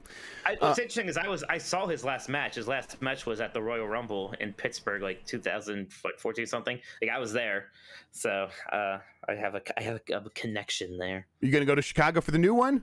No, that'd be funny, right? If I was back, I went to Chicago for wrestling show one time. It was for All In, the indie show that's kind of the predecessor for AEW. Yes, I remember that. Super fun. That's super fun. But no, not going to Chicago just for that. I'm afraid. All right, Nick Tur was going to close out our Discord questions with just a quick comment. He says, "Hey Jeff, bad take on Kingdom Hearts Grubb, and Mike, bad take on Mega Man Monati. That is bad take all." on Mega Man is that it's good, so that's the bad take. I'm just like, and my bad take on Kingdom Hearts is that it's terrible, which is just factual. And he says that is all uwu. All right, get uwu'd. Get intentionally uwu'd. I think I got intentionally uwu'd. Subaru. Okay, Mike, do we have any more super chats? We do actually. I had a bunch more comments. Let's go. Thank you, everybody, for sending those in. Let's get to them. Yeah. Space Dovakin asks, "Hey guys, is Blue Box a fraud?" I don't think it's a fraud. I think they're in over their heads. Sort of in over their heads. Maybe a little incompetent. Maybe a little bit tend to overpromise, but not frauds. Like, fraud's such a specific thing. Like, did they defraud you? Did they take any money? No. Yeah, I don't think it's mean-spirited. I think it's competent might be a good word, but who knows? I don't know. It's good. Dan Dingus says, "Yo, Beef Boys, thoughts on CRTVs for old school gaming? They have majorly gone up in price as of late. Doesn't seem worth it. Do either of you use CRTs?" I use a CRT because I still have like the one I used as a kid. I still have some systems plugged into it. I do think it is overrated, the whole CRT craze. I always actually kind of get a little like mad or annoyed when people post those things like, here's what the pixel art looked on a CRTV the way it was meant to, and it's just like blurrier. So like, oh look, because like all the details, like, okay, like maybe there's a case there, but also all CRTVs also look different. That's not like, yes, there's a lot of different characteristics. Yeah, that's true. So right. So when people are talking about, they're talking about like the expensive Sony Vegas and stuff. So yeah, and I think you're fine. Like just still getting like a RetroPie and putting it on like some monitor somewhere and playing the games like that.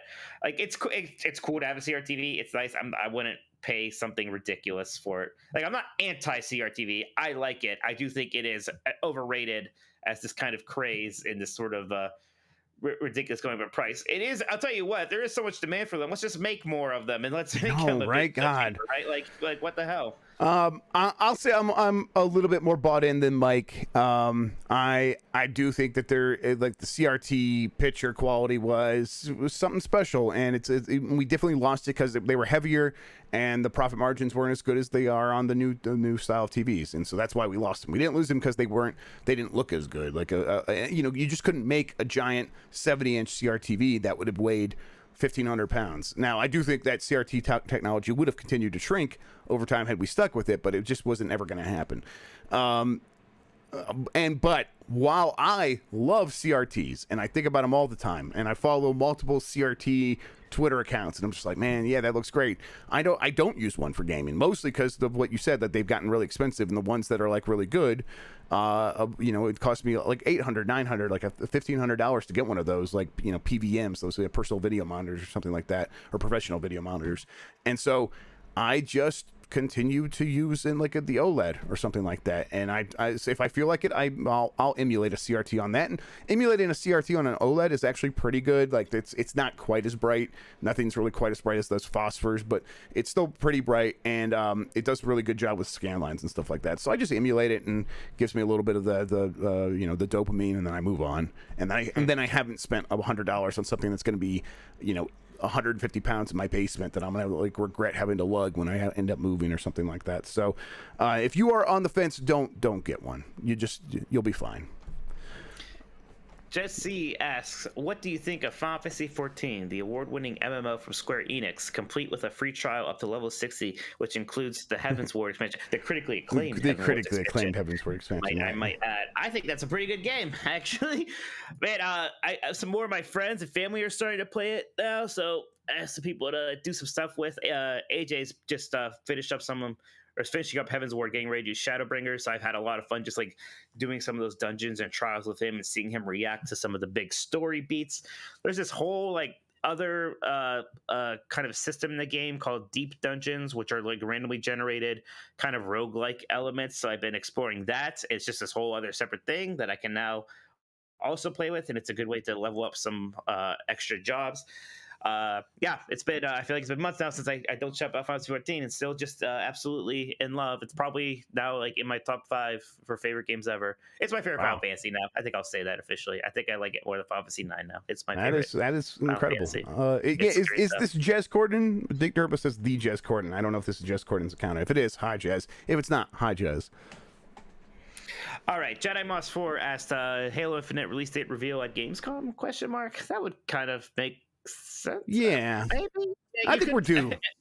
Yeah, I mean, they could just also do it like on Twitter now, so I don't know Right. why it has to be at Gamescom. But I guess give people. Yeah, a but they're reason showing up to Gamescom. They got to bring some news. Why not? Why Yeah. not this be the thing? That makes sense to me. It's got to get announced eventually here. Yes. It's getting a little silly. Brett Bingham just says Activism Blizzard. Pretty Remember, yeah, Pretty good making that stuff. joke. Yep. Activism Blizzard. That seems Yep. like an oxymoron. Thank you, Brett. Edwin Suro asks, Jeff, which developers do you want to make a Mario RPG remake? My dev would be the dev of Death Door. The art style is great. That makes sense.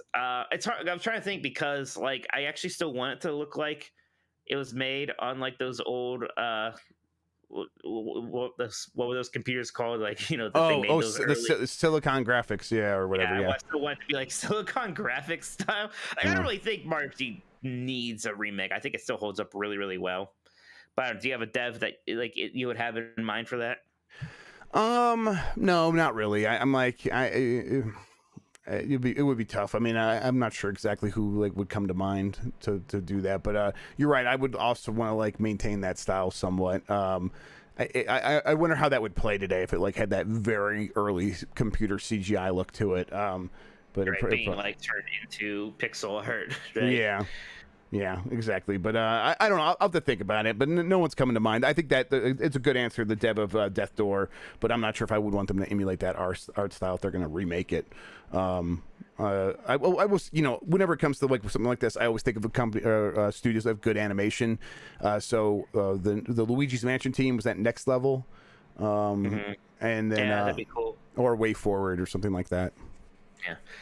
Mattathias says, "What will it take for Mike to stream SteamWorld Dig 2?" I wouldn't mind, but I don't really have a setup for streaming, and I'm too lazy to make one. So I don't know. It's very easy. It sounds like work to me. Very easy. If anything, I'll start streaming some Final Fantasy 14. I'll start doing some extreme trials. I don't know. Maybe I'll. Look what what you've done, Mattathias. Who wants to watch me? Maybe I'll stream. Seems like work. We'll see. Kyrie Williams asks, will other Persona games be ported to Xbox and Switch, and will Final Fantasy 7 Remake be ported to Xbox? Eventually, you would think so. We know Persona announcements are coming because there's an anniversary there, and things are supposed to be happening. Those have to include ports, and at least some of those ports must be coming to Xbox and Switch. So something will be happening there. Final Fantasy 7 Remake, there's some kind of extraordinary deal that they made with Sony that is lasting longer than people would have thought. But you would imagine someday that's coming to Xbox, but I don't know if it's a matter of months or years. Yeah, I'm sorry. What was the question? The disk space got full, so the recording stopped, so I got distracted. Fun. With other Persona, yeah, okay, yeah. I think this is Mike is generally right. They might get ported. It's just a matter of what the deal is with Sony. So we'll just kind of see what happens. And Persona, who knows? Who knows what will happen to that? That just continues to feel like Sega being weird. Joe S. asks, Jeff, have you heard anything that leads credence to the existence of a new Donkey Kong game? Nothing new since those initial rumors. Those initial rumors seemed pretty legitimate, but now I tend to kind of lean towards what Mike was saying, where it's since we haven't heard about it in so long, maybe it's not real. Maybe they are working on something else. Maybe things got conflated or something like that. But I don't know. A new 2D Donkey Kong game sounds like a weird project for that team. So I guess I have to see it to believe it at this point. Yeah. Brett Bingham asks, Jeff and Mike, your thoughts on NCAA conference realignment? I have no thoughts. I am not a college sports guy. I like sports. I like the pro Cleveland teams. College, I don't care, which is weird because Ohio State University actually wins things. So if I was a fan of theirs, I'd be basking in more glory. But I just I can't fake it. I just don't care.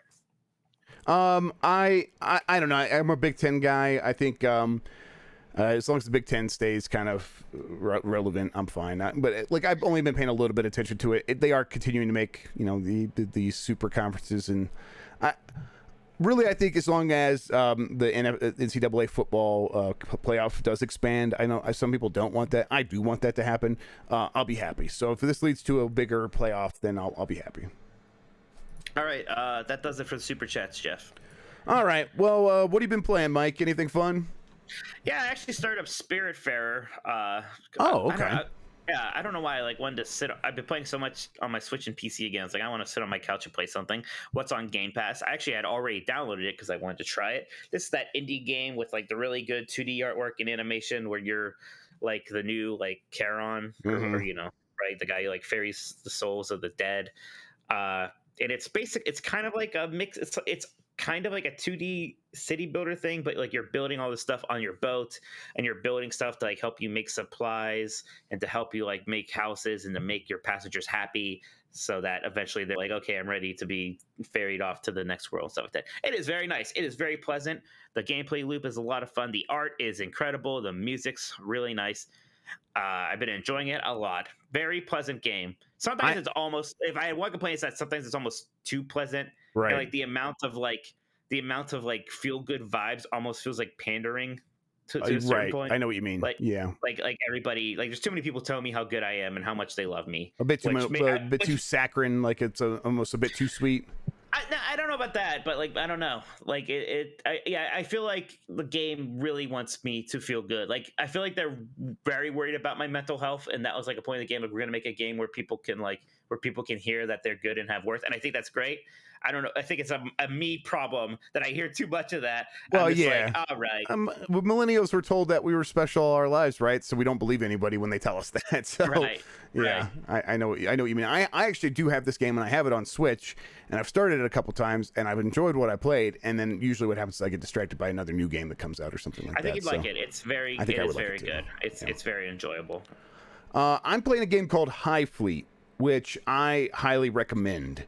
It is on Steam right now. I'm not sure if it's early access or not, but it's out on Steam. I'm going to try to describe it. It is sort of like, it almost feels like a Dune simulation sort of thing. You are a commander of a fleet of spaceships, or like, you know, futuristic warships really on this planet. And you need to manage things like your fuel. And the way you do that is you fly to these cities, but your flying is almost all happening on a control panel in front of you. Like as the player, you're looking at this control panel. You don't actually see outside. You just see on the map how your ship is moving. But then you have like all these like actual like interactive controls on your ship, like you know, to intercept radio stuff, and that's like a kind of a mini game over to the side. You could bring that up, or you can like check on your ships on the right side and things like that. It's actually very immersive. Then you get to these towns, and usually when you get through the town, you have to get into a battle, and the battles are sort of like if Lunar Lander was a fighting game, like if Lunar Lander was multiple ships all fighting each other, and you can drop like, you know, one ship, or you can drop 4 ships, and then you take one ship out and you fight with that ship, and either it gets killed or you swap it out and you move to your second ship, and then like you move through them one at a time, taking out the enemies. But it controls like Lunar Lander, and you know, it's like a dual stick, and you're using the mouse to aim around. It's very cool. But then you win the battle, and then you go into town, and then it's like an interactive fiction sort of thing, and you are talking to the people there, but you're also making decisions on how much fuel to buy and weapons to outfit your ships with, and doing repairs. And then you know, you need to look at the map and see like, do I have enough fuel to get to the next point on the map that I need to get to. And there's like these really deadly like hunting parties that are tracking you down, and you need to intercept their messages and decode them and find out where they're going on the map and try to avoid them. So if there's like 2 options on the map, you need to like, are they going to this town, or are they going to that town? And if they're going there, you need to go, if they're going right, you need to go left. And it's super cool. It looks awesome. I think people should check out a trailer if you haven't. High Fleet is what it's called. I started playing this the other day, earlier this week, and I just could not stop playing it. It immediately hooked me. So I'm super into the game. It's like one of my favorite games of the year so far. So I'm gonna play a lot more of it. But High Fleet, I highly recommend it. Go check it out. Cool. You know, and then Circle of the Moon.